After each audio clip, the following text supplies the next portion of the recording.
उनको लगा कि मर चुके हैं। एक दिन मर जाएगा कुत्ते की मौत, जग में सब कहेंगे मर गया मात। सबसे पहले कि ये वीडियो किसी को हेट देने के लिए बिल्कुल भी नहीं है। अगर फिर भी आपके गुर्दों, फेफड़ों या टूई में दर्द होता है तो उसके जिम्मेदार आप खुद हैं। और एक और निहायत जरूरी ऐलान की टूटियां लगा लो और साथ वाले कमरे में चले जाओ, वरना छतरौल का जिम्मेदार मैं बिल्कुल भी नहीं हूँगा। यार हमने बहुत से छोड़ू देखे हैं, मेरे दोस्त बहुत बड़े छोड़ू हैं और मैं उनसे भी बड़ा छोड़ू, लेकिन वो बाबे सबको क्रॉस कर देते हैं जो अपनी जवानी के किस्से सुनाते हैं। लेकिन जिनकी आज हम बात करने वाले हैं ना, वो सबके गुरु हैं। आज ये दो लंड अपनी खुद की कहानी सुनाने वाले हैं और हम इनकी एक भी नहीं सुनने वाले, क्योंकि जब नीचे वाले की सुनने लग जाओ ना तो फिर वो मजा ही नहीं रहता भाई। सबसे पहले इन दोनों की एंट्री होती है। कसम से कौन बनेगा करोड़पति शो कम और टिकटॉक की स्लो मोशन मुझे ज्यादा लग रही है। इन दोनों का सल्यूट देखो, इन दोनों का आपस में सल्यूट मिलता भी नहीं। और ये भारतीय फौजी हैं, इधर हमारा गुलजार अपनी आधी नौकरी गुजार कर सिर्फ एक सल्यूट ही सीखता है, लेकिन ये तो ऐसे लग रहे हैं जिस तरह उसमें ढीलापन नहीं आ गया होता। ये देखो, ये होती है मुठ मरीज की निशानी, अपनी वॉशरूम वाली हरकतें भी इधर ही कर रहा है। उनके पाकिस्तान के 2 सैनिक आए आकर के हमारे जवानों के शरीर के अंदर गोलियां दागने लगे। तो मैं बेहोश था, लेकिन इतना बेहोश नहीं था कि उनको सुन ना सकूं या देख ना सकूं। मैं बेहोश था, लेकिन इतना भी बेहोश नहीं था कि कोई मेरी बूंद मार के चला जाए और मुझे खबर तक ना हो। मतलब बेहोश नहीं था, सिर्फ बेहोशी की एक्टिंग ही कर रहा था। मगर जो हम यहाँ कोई सेक्स स्टोरी सुन रहे हैं, मैं सोई हुई थी और मेरा कजन मेरे सामने वाले साथी को जो सीने में आकर 4-4, 5-5 जो राउंड के ब्रस्ट मारे, डेड बॉडी ऐसे उछलती थी। यार मेरी इन्फॉर्मेशन में ना अच्छा खासा इजाफा हुआ है। मुझे मालूम नहीं था कि ब्रस्ट मारने से डेड बॉडी उछलती भी है। अरे भाई वो ब्रस्ट मार रहे थे, गांठ नहीं मारे थे। चलो अगर वो ब्रस्ट की वजह से उछल भी रहे थे तो तुझे कैसे पता, तू तो बेहोश पड़ा था। ओहो सॉरी यार, ये इतना बेहोश नहीं था। खैर ये 70% बेहोश था। सामने वाले को मारा, बगल वाले को मारा, मैं भी इस तरह से ऐसे पड़ा हुआ था। सामने वाले को मारा, बगल वाले को मारा। इसको इस वजह से नहीं मारा क्योंकि इसकी नब्ज चलती रखनी थी ना। समझ रहे हो, समझ रहे हो आप, समझ रहे हो ना। सीने में आकर 4-4, 5-5 जो राउंड के ब्रस्ट मारे। उसने फर्स्ट में यहाँ पर ब्रस्ट मारा, फिर मेरे पैर में 2 जगह पे मारा। यार देखो ये सब डाउन पड़े हैं और पाक आर्मी इनको ब्रेस्ट मार रही है। सिंगल पे गन नहीं यूज कर रही, क्योंकि अपनी मूवीज की तरह ये गोलियां रोकने की स्किल्स भी रखते हैं। अरे क्या जरूरत थी इनको ब्रेस्ट मार के गोलियां जाया करने की, एक एक सीधा हेडशॉट खड़का देते। और जंग में होता भी यही है, आर्मी एम की प्रैक्टिस भी इसी वजह से करवाती है ताकि गोली सर में मारी जाए। लेकिन नहीं, बाकियों को तो चेस्ट पे मारा, मगर इस लोगों को यहाँ पर पैर में 2 जगह पे। मैं देख रहा हूँ कि धुआं निकल रहा है। यार धुआं नहीं है ये, गौर से देख, तेरे अंग अंग में आग लगी हुई है। या तो तू आयरन मैन का टट्टा है, जब तुझे फायर मारा जाता है तो उसे चिंगारी निकलती है। भाई साहब के ब्रेस्ट लगाए, वो भी लेफ्ट शोल्डर पे। बेटा अगर ब्रेस्ट तेरे लेफ्ट शोल्डर पे लगा होता ना, तू यहाँ ना होता। लेकिन उस गोली की पीड़ा को चुपचाप पड़ा सहता रहा। चुपचाप तो तूने सह ही लेना था, क्योंकि तुम्हारा तजर्बा जो बहुत ज्यादा है। एक सहना ही तो आता है तुझे, और आता भी क्या है, या ये छोड़नी आती है बड़ी बड़ी। फिर बहुत गालियां दी, बूट की ठोकरें मारी।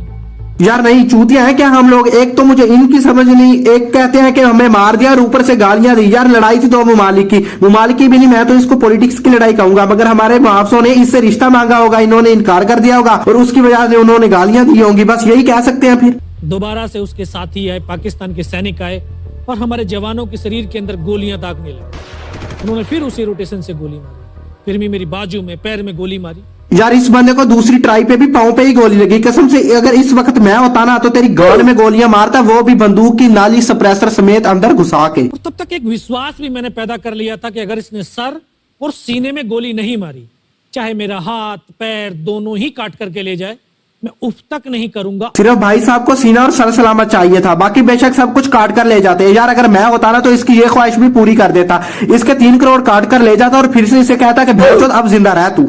जब उसने गोली चलाई तो यहाँ पर पर्स में 5-5 रुपए के कुछ सिक्के भी थे।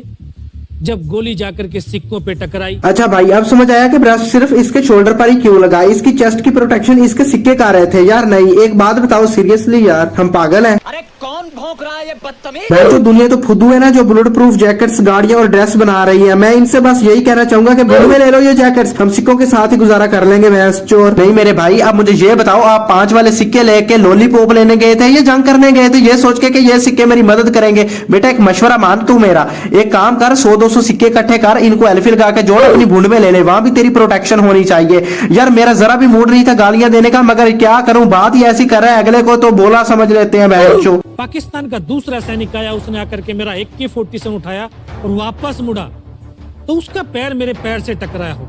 तब मुझे लगा कि यार मैं तो जिंदा हूँ। लो जी, मुझे तो अब पता चला कि इंसान को उस वक्त तक पता नहीं चलता कि वो जिंदा है या मुर्दा, जब तक कोई चीज उसको टच ना हो जाए। यार आप भी एक काम करो, खुद को थप्पड़ मार के देखो जिंदा हो या मर गए हो। अगर जिंदा हो तो लाइक कर दो वीडियो को, शेयर भी कर देना और सब्सक्राइब भी ठोको चैनल को। कर क्या रहे हो भाई फिर? तब मेरे पास एक हैंड ग्रेनेड था, मैंने उसको पिन निकाली और उसके ऊपर ऐसे फेंका तो कोर्ट के अंदर हुड लगे हुए, हुड के अंदर वो गिरा। ये कोई वर्ल्ड वार 3 नहीं चल रही, बल्कि पबजी गेम का गेम प्ले चल रहा है। लो जी, हो जंग रही है और पाक आर्मी के जवान हुडी पहन के आए हैं। नहीं क्या बात, ये बहन जो कोई इधर कोई फैशन शो चल रहा है, मादर चौथ या इंडियन मूवीज की शूटिंग चल रही है? पहले ये कन्फर्म बताओ ना मुझे। बेटे जवान की रिक्वायरमेंट क्या है? मैं सब जवान की रिक्वायरमेंट अम्यूनिशन और फील्ड पट्टी की है, बोला खाने के लिए नहीं चाहिए। चलो खाने की बात अगर हो ही गई है तो हम भी कर देते हैं फिर। देखो हर दूसरे दिन आर्मी आपकी रो रही होती है, हमें खाना साफ सुथरा नहीं मिलता, फला फला, रेट ऑफ सुसाइड आपका ऊपर जा रहा है। अरे भाई अपनी आर्मी को पहले संभाल लो, खुद को संभाल लो, बाद में अपनी बहादुरी के किस्से भी सुना लेना। एक हमारे पास आपका मेहमान आया था, वो तो चाय पी के चला गया। अगर आपका मूड हुआ तो आ जाना, खुशबू लगा के कोई ना कोई जेट भी पकड़ लाना, पिशावरी चाय पिला के तुझे भी वापस भेज देंगे। और क्या यार, इसके बारे में मजीद बात करना बेवकूफी है, लेकिन आपको असलियत का पता तो चल ही गया होगा। इसी खुशी में वीडियो को लाइक करो, चैनल को सब्सक्राइब करो और वीडियो को शेयर भी कर देना। हम मिलेंगे नई बकचोदी के साथ एक नई वीडियो में, तब तक के लिए बाय बाय टाटा। यार ये वीडियो जस्ट एक जोक थी, लिहाजा दिल पे ना लेना। हम हैं तो इंसान यार, बस फर्क इतना है कि हम बॉर्डर के इस तरफ रहते हैं और वो बॉर्डर के उस तरफ रहते हैं। यार ये जंग सिर्फ पॉलिटिक्स की ही जंग है और मेरी तरफ से इंडियन भाइयों के लिए भी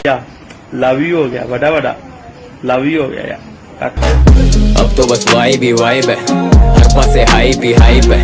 man don't wait for none, फर्क नहीं पड़ता तू आए या आए नहीं, दिल मेरा कोल्ड एज आइस।